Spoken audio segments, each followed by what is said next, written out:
성공한 사람들 앞에 서면 유혹이 들어서 의사 표현이 어렵습니다.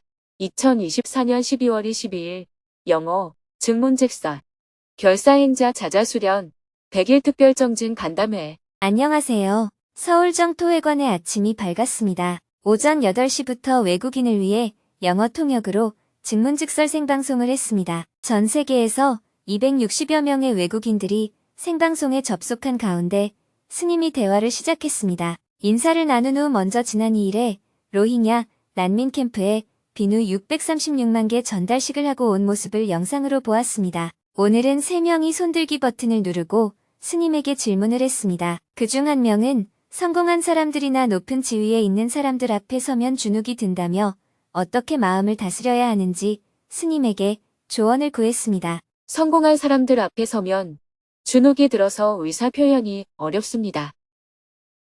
I sometimes struggle with confidence, particularly when I'm around accomplished or senior individuals. For example, at my tennis club, I feel intimidated by stronger players and have difficulty talking openly with them, which makes it hard to build friendships. This issue is even more pronounced at work, where I find it challenging to approach senior engineers or management and express my own ideas. As a result, this has impacted my visibility at work, especially when organizing projects I've been assigned. 저는 자신감이 부족한 편인데 특히 뛰어난 사람들이나 선배들 앞에서 더욱 그런 모습을 보이게 돼요. 일례로 테니스 모임에서 저보다 실력이 좋은 선수들 앞에선 제가 위축되는 모습이 느껴져요. 그래서인지 그들과 편하게 대화하거나 친분을 쌓는데 어려움을 겪어요. 직장에서는 더 심각한데요. 선임 엔지니어나 담당자에게 다가가 제 의견을 표현하는 게 어려워요. 이러한 제 모습이 심지어 제가 맡은 업무에도 영향을 주게 돼요. 자신감이라는 것은 어떤 능력에 대한 자기 확신인데요. 그것은 절대적인 것이 아니고 상대적인 것입니다. 예를 들어 키가 180cm인 사람이 있다고 합시다. 이 사람은 키가 큰 사람일까요? 작은 사람일까요? 이 사람을 키가 190cm인 사람과 비교하면 작은 사람이라고 우리는 표현합니다. 그러나 이 사람을 170cm인 사람과 비교할 때는 키가 큰 사람이라고 말합니다. 그러면 이 사람은 키가 큰 사람일까요? 작은 사람일까요? 이 사람은 키가 큰 사람도 아니고 작은 사람도 아닙니다. 그냥 그 사람일 뿐입니다. 그런데 그를 누군가와 비교해서 인식하면 작다고 인식되거나 크다고 인식되어서 큰 사람, 작은 사람 이렇게 표현하는 것입니다. 우리의 뇌는 동일한 것을 계속해서 인식하면 상대적인 것을 절대적인 것으로 착각하게 됩니다. 키가 190cm인 사람과 몇 년을 같이 살게 되면 내 키가 상대적으로 작아 보이는 것이 아니라 절대적으로 작은 것이라고 착각하게 되는 거예요. 이런 뇌의 작용 때문에 열등의식이나 우월의식을 갖게 되는 것입니다. 대부분의 사람들이 열등의식을 많이 갖고 있습니다. 왜냐하면 어린 학생 때부터 어떤 사람과 비교할 때 키는 나보다 큰 사람과 비교해서 작다고 인식하고 공부는 나보다 잘하는 사람과 비교해서 못한다고 인식하고 테니스는 나보다 잘 치는 사람과 비교해서 못 친다고 인식하기 때문입니다. 우리는 이렇게 나보다 잘하는 사람과 비교해서 자꾸 자기를 인식하게 됩니다. 한 사람하고만 비교하면 그 사람보다 못하는 것도 있고 그 사람보다 잘하는 것도 있을 텐데 이렇게 각 부분에서 잘하는 사람 여러 명을 두고 비교하기 때문에 나는 뭐든지 잘 못한다고 인식하게 됩니다. 그래서 첫째, 열등의식은 비교해서 상대적으로 인식하는 것을 마치 절대적인 것처럼 착각을 하는 데서 일어난다는 것입니다. 둘째, 내가 무엇을 중요한 가치로 삼는가 하는 것입니다. 만약에 내가 돈을 중요한 가치로 삼으면 돈을 나보다 많이 가진 사람 앞에 서면 내가 약간 기가 죽습니다. 그러나 나보다 돈이 적은 사람 앞에 서면 약간 우월감을 갖게 됩니다. 내가 지위를 중요한 가치로 생각하면 지위가 높은 사람한테는 심리가 위축되는 비굴함을 보이게 됩니다. 나보다 지위가 낮은 사람에게는 나도 모르게 우쭐하는 우월감이 나타나게 됩니다. 그러나 내가 어떤 부분에 대해서 전혀 관심이 없다면 비굴하거나 우쭐대거나 하지 않습니다. 즉 자전거를 타거나 바둑이나 장기를 두거나 이런 데에 내가 별 관심이 없으면 상대가 그것을 잘한다거나 못한다고 해도 별로 그것에 대해 연연해하지 않게 됩니다. 내가 그 사람에게 위축이 되거나 우쭐댈 때는 내가 그 부분에 집착하고 있다는 방증이에요. 돈이나 지위, 테니스, 어떤 기술에 집착하게 되면 상대가 그 분야에 대해서 나보다 잘하면 비굴해지고 상대가 나보다 못하면 우쭐대게 되는 겁니다. 그래서 열등의식은 내가 무엇에 가치를 부여하고 집착하는가에 따라 일어난다고 볼 수 있습니다. 이 두 가지가 겹쳐서 우리는 때로는 교만하거나 때로는 비굴한 자세를 갖게 됩니다. 저는 테니스를 전혀 모르기 때문에 누군가 테니스를 잘 친다고 해도 별로 관심이 없고 못 친다고 해도 별로 관심이 없습니다. 거기에 대해서는 열등의식도 생겨나지 않고 우월의식도 생겨나지 않습니다. 본인이 위축되는 마음을 느낄 때는 자신이 그것을 중요한 가치로 생각하고 거기에 집착하고 있다는 것을 자각해야 합니다. 그 집착을 내려놓아 버리면 문제가 해결됩니다. 또한 내가 위축감을 느끼는 이유는 상대적인 것을 절대적인 것으로 착각하기 때문입니다. 존재는 우월한 것도 없고 열등한 것도 없고 다만 그것일 뿐입니다. 그러나 우리들의 잘못된 인식을 통해서 위축된 심리나 우쭐대는 심리가 발생하는 것입니다. 비유를 들어서 말하면 밤에 침대에 누워 잠을 자는데 어떤 강도에게 쫓기는 꿈을 꾼다고 합시다. 객관적으로는 편안한 잠자리에 있지만 심리적으로는 지금 강도에게 쫓기고 불안해하고 있는 것입니다. 쫓기는 것이 꿈속에서는 현실이지만 객관적으로는 현실이 아닙니다. 그럴 때 꿈속에서는 문제를 해결하는 방법이 어디에 숨거나 도망가는 것이지만 근본적인 해결책은 그냥 잠에서 깨어나는 것입니다. 수행이란 도망가거나 보호받는 것이 아니라 눈을 뜨는 것입니다. 돈을 더 많이 벌거나 지위가 높아지거나 테니스를 잘 쳐서 해결하는 것은 꿈속에서 도망을 가는 것과 같습니다. 꿈속에서 해결하려 아무리 도망을 가도 뒤돌아보면 늘 강도가 뒤에서 쫓아옵니다. 지금 우리가 이 세상에서 문제를 해결하는 방식도 꿈속에서 해결하는 것과 같아서 성공해서 돈을 많이 벌었다고 해도 더 많이 번 사람을 보게 되고 지위가 높아졌다고 해도 더 높은 사람을 보게 되고 또 기술을 터득했다던가 테니스를 잘 치게 되었다고 해도 더 잘 치는 사람과 비교하기 때문에 일시적으로 해결이 되었어도 다시 돌아보면 또 해결이 안 되어 있습니다. 이것이 반복되는 거예요. 꿈속에서 도망가는 길을 선택하지 않고 눈을 뜨는 것이 깨달음입니다. 내가 주눅이 드는 것들에 대한 집착을 놓거나 이것이 상대적 비교구나, 내가 그런 것을 염원하고 있어서 발생하는 것이구나, 이렇게 자각하게 되면 편안해지게 됩니다. 그러나 제 얘기를 듣고 이런 마음 작용을 이해했다 하더라도 실제로 본인이 경험한 것이 아닙니다. 그래서 그 사람 앞에 가면 나도 모르게 위축이 될 겁니다. 그래서 계속 연습해야 합니다. 위축이 될 때마다 이것은 꿈과 같은 것이다, 이렇게 자각하는 연습을 꾸준히 하면 점점 개선이 될 겁니다.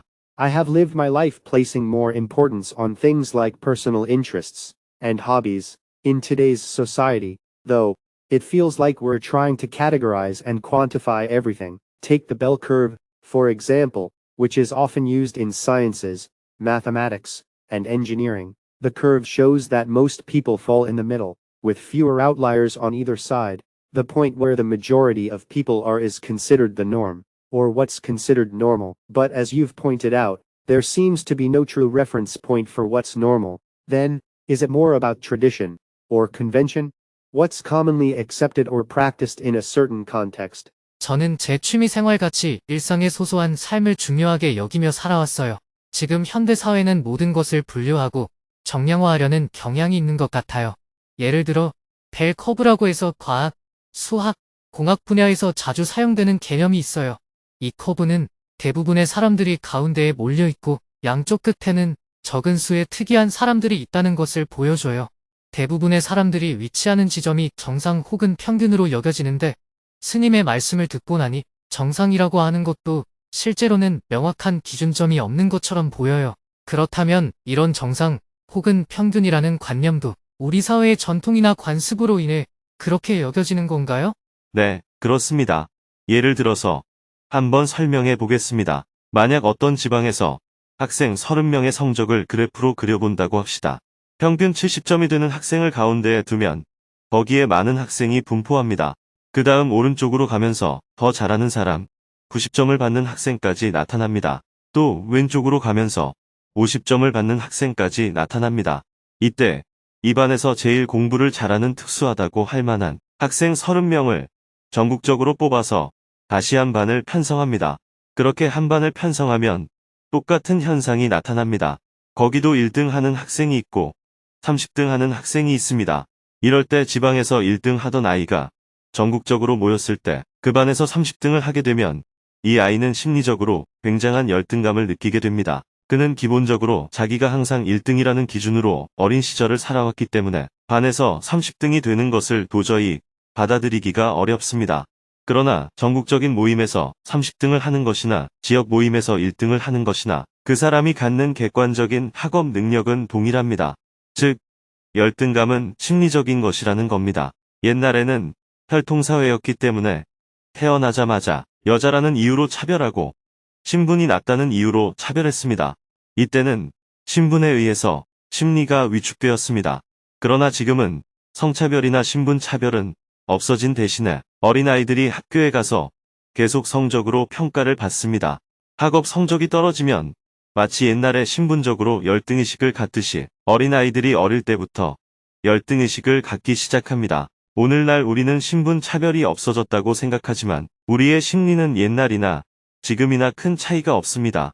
왜냐하면 학교에서부터 성적으로 등수를 매기고 모든 곳에서 능력을 수치화시켜서 그것이 떨어지면 마치 본인이 능력이 없는 것처럼 느끼기 때문입니다. 심리적인 열등의식을 갖게 된다는 측면에서는 옛날이나 지금이나 동일한 것입니다. 즉, 학교 교육을 통해서 새로운 신분 제도를 만든 것과 같습니다. 옛날에 왕자나 귀족으로 태어나면 많은 것을 향유해도 당연하게 받아들인 것처럼 지금은 학교 성적이 높거나 좋은 대학을 나왔다고 하면 그 사람이 많은 수입을 갖는 것을 당연하게 받아들이도록 세뇌가 된 것입니다. 이런 현상을 가속화시킨 것이 바로 신자유주의입니다. 개인의 능력이 뛰어나면 많은 것을 가져도 된다고 생각하는 것은 마치 옛날에 그가 신분이 높으니 많은 것을 향유해도 된다고 생각했던 것과 심리적으로는 같습니다. 이런 이유로 빈부격차가 점점 심해지기 때문에 앞으로 새로운 민중적 저항도 점점 거세어질 가능성이 높습니다. 옛날에는 신분에 의해서 차별받는 것이 당연시되었지만 점점 그것이 부당하다는 인식이 확산되었는데 지금은 경쟁에서 승리한 사람이 많은 것을 갖는 것이 부당하다고 아무도 생각하지 않습니다. 정신적인 세뇌가 신분제도보다 더 강하다고 볼 수 있습니다. 내가 공부 못해서, 내가 능력이 없어서 이렇게 스스로 받아들이는 것은 마치 노예가 나는 노예니까 하고 받아들이는 것보다 더 강한 정신적인 세뇌 작용을 일으키고 있다고 볼 수 있습니다. 그럼에도 불구하고 오늘날 우리는 불평등으로부터 완전히 해방되었다고 착각하고 사는 것입니다. 그러나 사실은 과거의 관념이 새로운 관념으로 바뀐 것일 뿐이지 차별을 합리화하는 관념으로부터 해방된 상태가 아닙니다. Thank you so much for this detail, Sunim. 상세하게 설명해 주셔서 감사해요, 스님. 계속해서 질문들이 이어졌습니다. 1시간 40분 동안 대화를 나눈 후 9시 40분에 생방송을 마쳤습니다. 잠시 휴식을 한 후 10시 30분부터는 내년 1월 1일 시무식 법문을 녹화했습니다. 스님이 내일부터 보름 동안 인터넷 상황이 좋지 않은 부탄 오지 마을에서 지내기 때문에 미리 시무식 법문을 촬영해 놓기로 했습니다. 이어서 정토불교대학 학생들의 수행 프로그램인 수행 맛보기 입제 법문도 녹화를 했습니다. 1시간 동안 녹화를 한 후 12시 30분에 방송실을 나왔습니다. 이후 오후에는 내일부터 시작되는 50일 동안의 해외 일정을 떠나기 위해 짐을 쌌습니다. 장기간의 여행이라 챙겨야 할 짐들이 많았습니다. 오후 3시 30분부터는 다시 방송실에서 결사행자, 자자수련회 온라인으로 참석하여 증문즉서를 하고 회양 법문을 했습니다.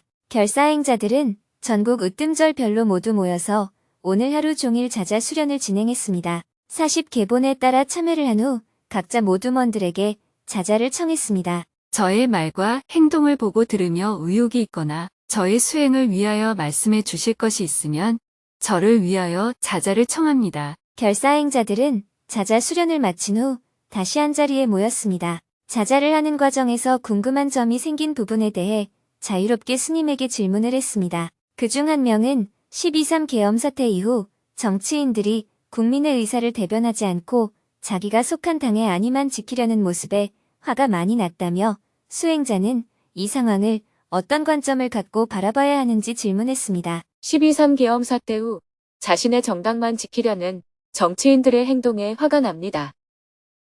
오늘 자자를 하면서 12.3 계엄 사태를 일으킨 대통령 탄핵에 반대하는 여당 정치인들의 행동에 대해 화가 났다는 이야기들이 많이 나왔습니다. 저도 개인적으로 정치인들이 국민의 뜻을 무시하고 자신의 안위만 지키려고 하는 모습을 보고 이걸 어떻게 바라봐야 하나 하는 마음이 있었는데요. 이에 대해 수행자는 어떤 관점을 가져야 하나요? 사람은 서로 생각이 다르고 가치관이 다릅니다. 그래서 내 기준에서는 저런 행동이 잘못됐다. 이렇게 생각하는 것이 문제가 있는 것은 아니에요. 그러나 저 사람이 객관적으로 잘못했다 하는 쪽으로 나아가면 안 된다는 겁니다. 내가 보기에 저런 행동은 국회의원으로서 잘못된 행동이다 하는 생각도 하면 안 된다는 뜻이 아닙니다. 그것은 개개인의 자유의 영역에 속합니다. 그런데 말을 하든 안 하든 내 입장에서 봤을 때라는 전제가 되어 있어야 합니다. 그게 아니라 저 행동은 잘못됐다. 이렇게 객관적인 것처럼 생각하면 우리는 화가 나게 됩니다. 그러면 상대를 악마화하게 됩니다. 법률의 근거에서 말하는 것이다 하는 것도 사실은 내가 보는 관점입니다. 어떤 사람은 개인이 놓인 상황에 근거하여 주장하고 어떤 사람은 법률에 근거하여 주장하는 것입니다. 모두 다 자기 입장이라는 겁니다. 엊그제 스님의 하루에 종교인 모임에서 12.3 계엄 사태에 대해 발언한 내용이 나가니까 평소와 달리 댓글에 반대 의견들이 엄청나게 많이 달렸잖아요. 댓글 중에 거의 절반 가까이가 스님의 생각에 반대한다는 내용이었습니다. 심지어 반대만 하는 것이 아니라 욕설을 하는 내용들도 많았습니다. 정치적 견해를 이야기하니까 반대 의견들이 많이 나오는 겁니다. 계엄을 할 상황이 아니었다고 하는 스님의 견해를 받아들일 수가 없다. 꼭 사회가 혼란스럽거나 무질서한 게 아니더라도 야당이 입법 독재를 함으로써 대통령이 도저히 국가를 운영할 수 없게 국회가 국정을 마비시켰다. 그래서 계엄을 발동할 만했다. 현명하신 스님이 계엄을 발동할 수밖에 없었던 야당의 입법 독재에 대해서는 한마디도 안 하다가 이번 사태에 대해서만 여당과 대통령을 문제 삼는 것은 정치적으로 편파적이다. 나름대로 논리를 가지고 이런 댓글들을 단 겁니다. 이 사람들은 법률에 근거하지 않고 상황만 갖고 얘기하는 거예요. 그들이 볼 때는 그렇게 생각할 수도 있습니다. 그러나 야당의 행동은 입법 독재를 한다고 하지만 모두 법률에 근거해서 하는 행동입니다. 법에 보장된 국회의원의 권리가 행사되는 것입니다. 그리고 대통령이 거부권을 행사하는 것도 법에 근거해서 하는 행동이에요. 그것이 부당하다고 생각할 수는 있지만 모두 법에 근거해서 권리를 행사하는 것입니다. 그렇기 때문에 비판할 수는 있지만 탄핵의 대상이 될 수가 없습니다. 거부권을 많이 행사했다고 탄핵의 대상이 된다. 이렇게는 말할 수가 없습니다. 그러나 군대가 의회를 침입하거나 국회의원을 체포하려고 하거나 경찰이 국회의원 출입을 막거나 하는 것은 법률에 어긋나는 행위입니다. 설령 계엄을 한 상태라 하더라도 그런 행동은 하면 안 됩니다. 계엄을 할 상황이냐 아니냐 하는 것과는 별개로 계엄을 할 상황이라 하더라도 그런 행동은 법률에 어긋납니다.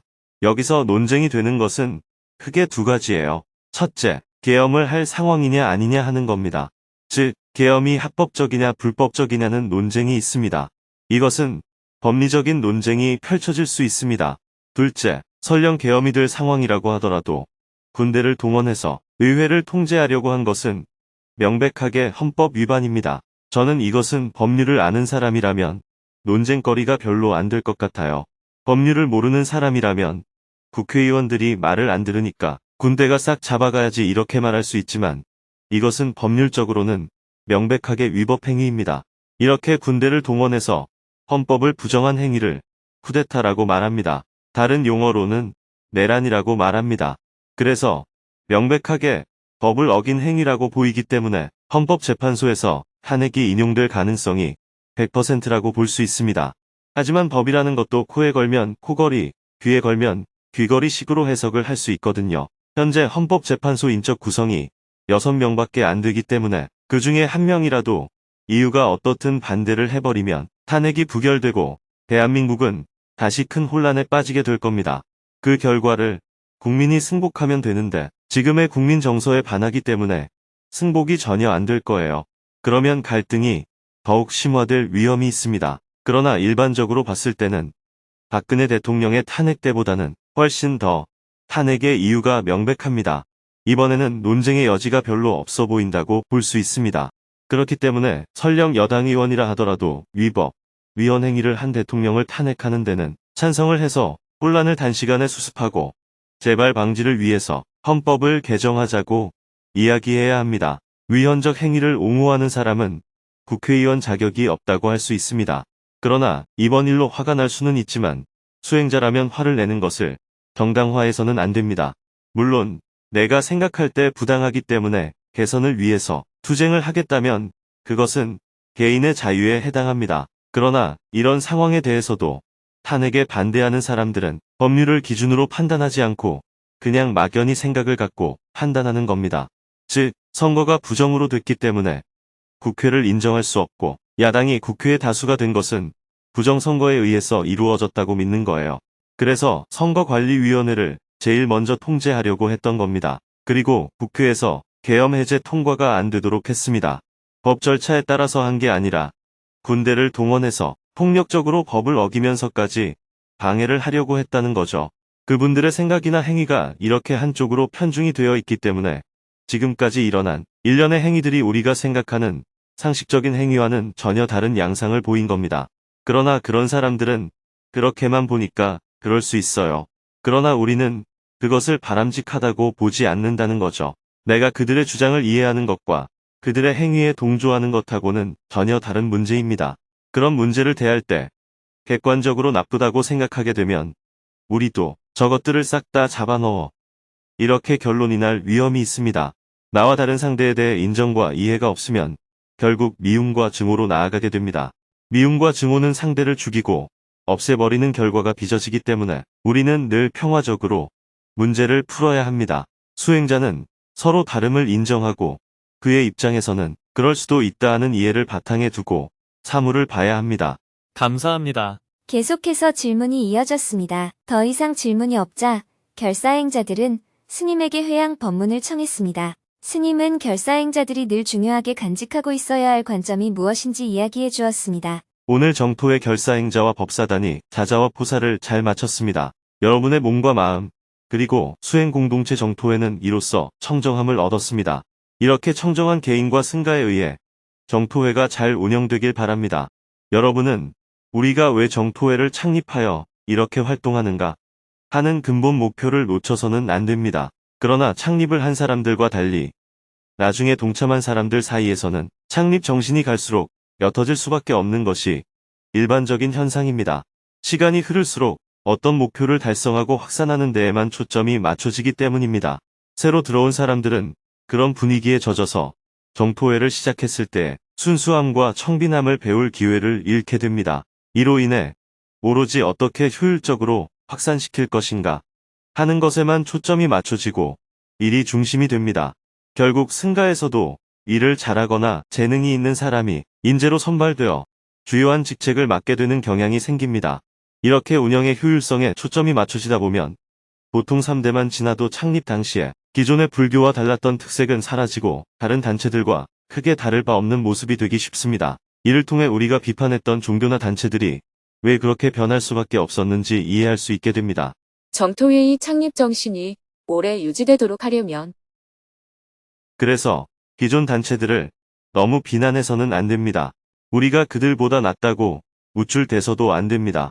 넓은 관점에서 보면 이렇게 변화해 나가는 과정 자체가 인간사이기 때문에 부작용을 완전히 없애는 것은 불가능합니다. 하지만 창립 정신이 30년 갈 것을 50년까지 이어지도록 하고 50년 갈 것을 100년까지 이어지도록 만들 수는 있습니다. 이것이 바로 결사행자와 법사단, 여러분의 역할입니다. 개인의 수행에 늘 알아차림이 필요하듯 정토회의 운영을 위해서도 여러분 각자가 알아차림을 잘 유지해서 정토회의 주인이 되어야 합니다. 시대의 변화에 맞춰 나가되 내부에서는 권위주의와 소비주의에 물들지 않도록 경계해야 합니다. 특히 결사행자와 법사단은 이러한 변화를 늘 주의 깊게 살펴서 근본을 잃지 않도록 해야 합니다. 그래야만 창립 정신이 오래 지속될 수 있습니다. 그렇게 되기 위해서는 결사행자와 법사단이 계율과 원칙을 잘 지켜야 합니다. 계율과 원칙을 잘 지키는 것은 매우 중요합니다. 하지만 윗사람이 원칙을 잘 지키면 아래로 내려가면서 분위기가 경직되는 현상이 생길 수 있습니다. 그래서 원칙을 지키는 것이 군대처럼 권위주의적으로 변하지 않도록 자유로움과 여유로움을 동반한 원칙주의가 되어야 합니다. 법사님들은 현장을 항상 관찰하고 살펴서 원칙이 부드럽게 지켜질 수 있도록 노력해야 합니다. 원칙을 지키는 것은 중요하지만 경직된 방식이 아니라 유연함을 유지해야 대중성을 잃지 않게 됩니다. 행정 조직은 원칙을 지켜야 하는 조직이기 때문에 법사님들은 원칙을 지키면서도 경직성을 막아주는 역할을 해주어야 합니다. 항상 회원들의 어려움에 귀를 기울이고 어려움을 들어주고 경직성을 부드럽게 만들 수 있도록 지속적으로 관심을 가져주시기 바랍니다. 올 한 해 수고 많으셨습니다. 내일 모레부터는 명상과 동안거가 시작됩니다. 개인적으로 정진과 휴식을 통해 연말을 잘 보내시길 바랍니다. 1월 1일 시무식 때는 다 함께 새로운 한 해를 시작합시다. 사홍서원을 한 후 오후 5시 30분에 자자 수련을 모두 마쳤습니다. 해가 저물고 저녁 7시 30분부터는 내년 상반기에 진행할 예정인 100일 특별정진 프로그램과 관련하여 실무 준비를 하고 있는 특별정진위원회 구성원들과 온라인으로 회의를 했습니다. 100일 동안 경전 강의를 포함하여 사회대학 등을 지역에서도 생방송으로 들을 수 있게 할 것인지, 해운대 정토법당은 정토사회문화회관과 똑같이 모든 프로그램을 진행할 것인지 등 쟁점이 되는 사항에 대해 질의응답 시간을 가진 후 마지막으로 홍보용 포스터 디자인 시안을 검토한 후 밤 9시가 넘어서 회의를 마쳤습니다. 내일은 아침 일찍 서울 공동체 대중과 인사하는 시간을 가진 후 인천공항으로 이동하여 인천공항공사 직원들을 위해 직문직설 강연을 하고 오후에는 비행기를 타고 인천공항을 출발하여 인도 델리를 경유하여 부탄으로 들어갑니다. 내일부터 보름 동안은 부탄 잼강 지역의 모든 마을을 답사하는 일정이 계속될 예정입니다.